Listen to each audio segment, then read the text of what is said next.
que a mistura esteja perfeita e o carro vai pegar, tem que pegar. Só que a gente sabe que em algumas situações, dependendo do rompimento do fio, ele pode estar gerando um sinal contrário.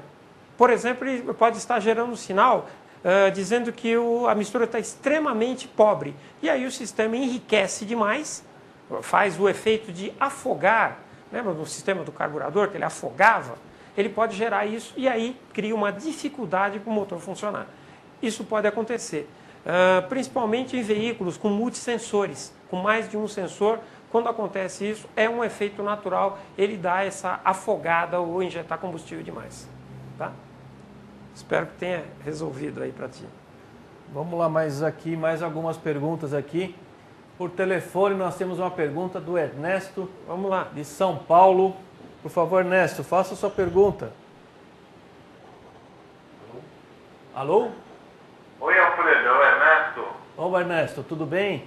Tudo jóia. Estou com o pessoal de mecânica aqui em São Paulo e eles estavam falando de manutenção preventiva. Existe manutenção preventiva em som da lâmina, Alfredo? Obrigado, boa noite. Fico guardando a resposta do pessoal aqui. Tchau, tchau.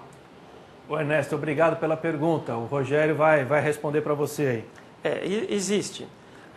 É recomendado, isso para o mundo todo, uma verificação na qualidade do sinal a cada 40 ou 50 mil quilômetros, já que nós temos um tempo distinto, isso falando internacionalmente, temos um tempo distinto de tempo de vida do sensor lambda.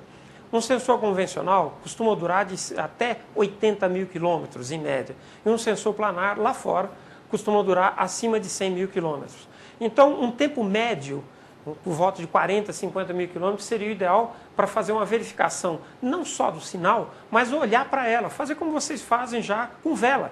Tira o sensor, olhe para ele, veja que tipo de contaminação ele está tendo.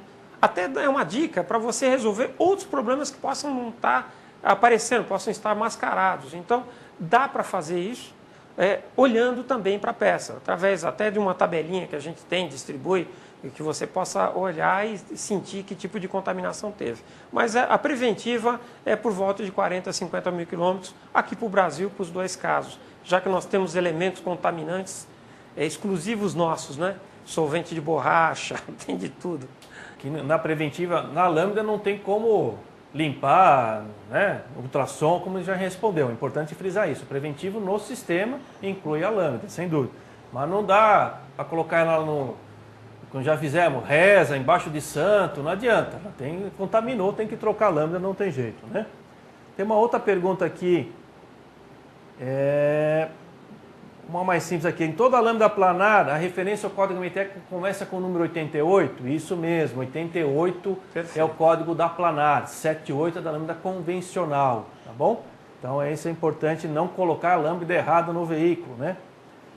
Bom, aqui, como a central de injeção consegue detectar o gás de cada cilindro para corrigir o tempo de injeção somente nesse cilindro? Essa pergunta é baseada no que tu falaste antes, né? A de Tarumã Autopeça. Certo. Rogério, essa está contigo. Isso é fácil de ser resolvido.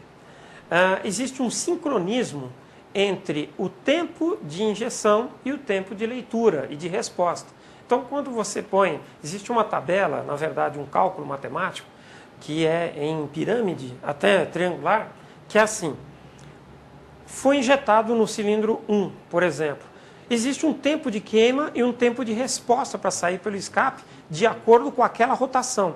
O computador acompanha esse tempo e quando tiver que injetar novamente naquele cilindro, ele guardou na memória, de acordo com esse tempo, o quanto ele leu na última vez que queimou. E é feita a correção para aquele cilindro. Então, é possível fazer isso. Os sistemas sequenciais multipoint digitais fazem isso com grande facilidade. Eles só acompanham a rotação do veículo e vão alterando esses parâmetros. Mas é possível sim. É até fácil. Nós temos uma Multi Auto Lajeado, lá de Lajeado, Rio Grande do Sul, no telefone. Sim, ótimo. Okay, boa noite. Alô, boa noite. Boa noite, pessoal. Aqui é Multi Auto Lajeado. Antes de mais nada, parabéns pela excelente palestra. Obrigado. Muito obrigado. A pergunta, amigo, é o seguinte: em caso de multissensores, sim, suprindo o primeiro o segundo assumirá papel compatível? Tá, eu entendi. Eu vou repetir a sua pergunta. Obrigado a você. No caso de multissensores, o primeiro sensor não estando habilitado, o segundo não assume. O sistema vai indicar, gerando um código de falha, dizendo que o primeiro sensor, que é o de correção de mistura, está com problema e vai assumir um valor intermediário, por volta de 450 milivolts no sistema, para que pelo menos o veículo funcione. Mas o segundo sensor não assume. Uma coisa interessante é que em caso de multibancadas, o que são multibancadas? Se você pegar um motor mais evoluído, um motor V6 ou V8, que tenha 4 sensores, 2 na saída dos gases, um para cada lado do motor, depois 2, depois os catalisadores, são recomendados pelas montadoras a troca do par. Por exemplo, são os 2 dianteiros que estão com problema, se um deles está com problema, o outro está bom, é recomendada a troca do par. Muita gente fala, mas por que disso? A montadora fica muito preocupada com o desbalanceamento do sinal. Ou seja, você pode estar com um sensor novo, mandando um sinal perfeito por um lado do motor, e um sensor do outro lado que não foi trocado, já com uma tendência a ter sido danificado pelo mesmo combustível que está queimando do outro lado.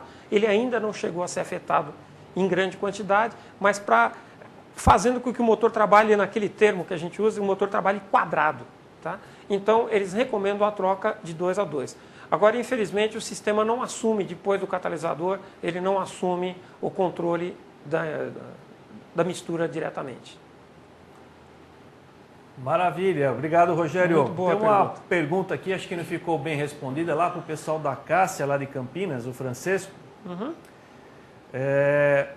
Fala da contaminação da sonda lambda por excesso de combustível. Sim.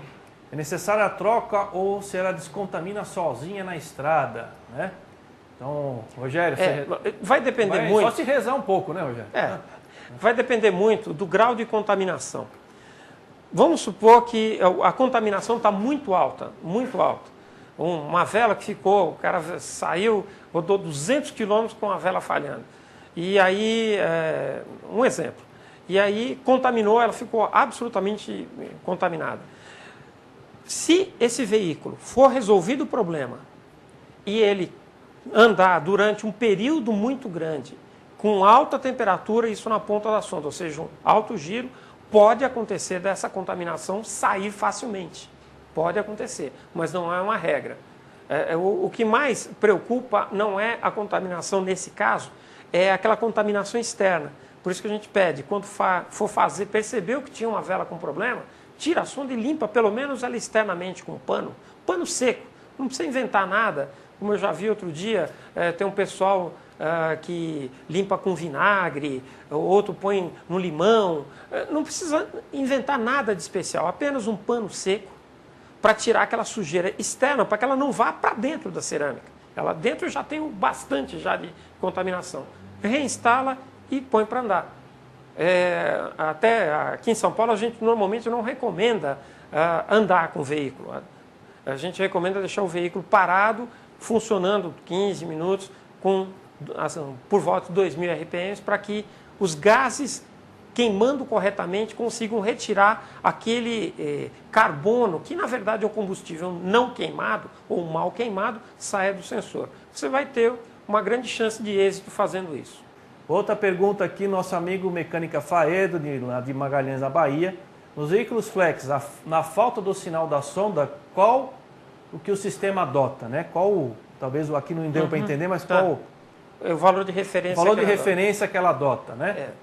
Toda vez que o sistema não sente o sensor lambda, ele acende a lâmpada de código de falhas dizendo, eu estou com problemas, resolva, e ele assume um valor que eles consideram um valor intermediário, 450 milivolts internamente. Isso se ele não sentir, tá? Não sentir o valor do sensor lambda. O que acontece é que nem sempre a resposta, isso no pedal do acelerador, é a ideal com 450 milivolts. Pode ser que o veículo, por exemplo, numa subida, ele perca a potência, tá? Ou fique mais gastão, gaste mais combustível. Por isso que o ideal é fazer a substituição toda vez